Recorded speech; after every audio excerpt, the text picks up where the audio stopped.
Despite U.S. Supreme Court decisions like Citizens United versus the FEC, the framers of the Constitution did not think corporations should have the same rights as people. Nor does a functioning democracy allow elections to be bought by the highest bidder. Would you support an amendment to the U.S. Constitution affirming that corporations are not entitled to constitutional rights and that money is not protected speech under the First Amendment? In addition, what other legislative measures would you support to constrain the role of money in politics? Senator Brownsberger? Thank you. Actually, I'm the outlier on this issue. I really don't oppose the Citizens United decision. I think much has been made of it, and it's very misguided, actually. I think it's, first of all, let's start with the idea that, yes, money in politics is a huge problem, and it didn't start in 2010. We've been worried about the quality of leadership in Congress, the corruption of Congress, the corruption of state legislators for decades, right? This isn't news. And so it didn't start there, and I'm the only candidate in this race who's actually taken a pledge not to accept PAC or lobbyist contributions. You have members of Congress taking hundreds of thousands of dollars of contributions from lobbyists in Wall Street, and that has a direct influence on them. And Citizens United in no way changes the rules about those direct contributions to members of Congress. You ought to take a look at how people raise their money and how they're saying they're going to raise their money, and think about what that means about where their loyalties are going to lie.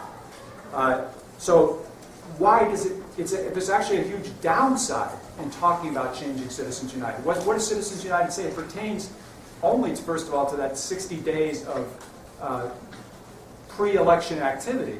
365 days a year, corporations, unions, others are seeking to influence Congress and influence the thought process of the public.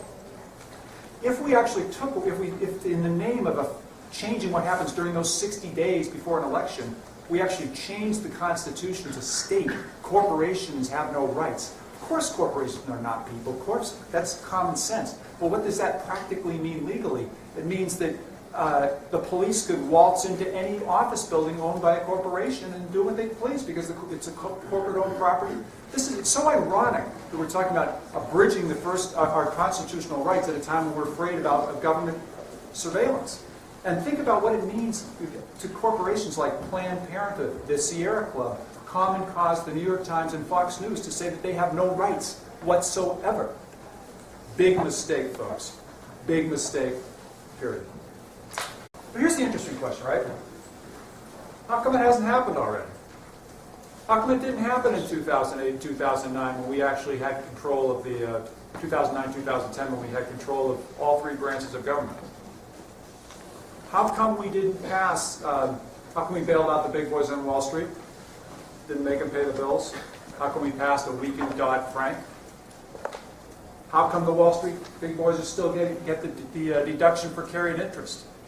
You know, the Buffett rule where, you know, the secretary's paying 39%, but the hedge fund manager's only paying 15% on his profits. Why? Why is that still going on? Why do the oil companies still get those big subsidies? Why didn't we fix that in 2008, 2009, 2010? Well, it certainly wasn't Citizens United.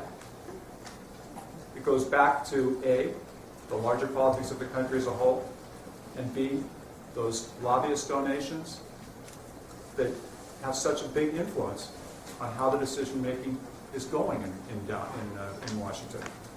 So, 2012, we had Citizens United. A lot of money was thrown around not by corporations mostly, but by wealthy individuals. What happened? Obama got reelected. So think about the big picture. Think practically and realistically about politics, and then come back to what is the downside of curtailing and shaving back on our First Amendment things. And I want you to think about me as a candidate who's really trying to talk as realistically as possible about the hard issues and not attacking sort of poster children like Citizens United.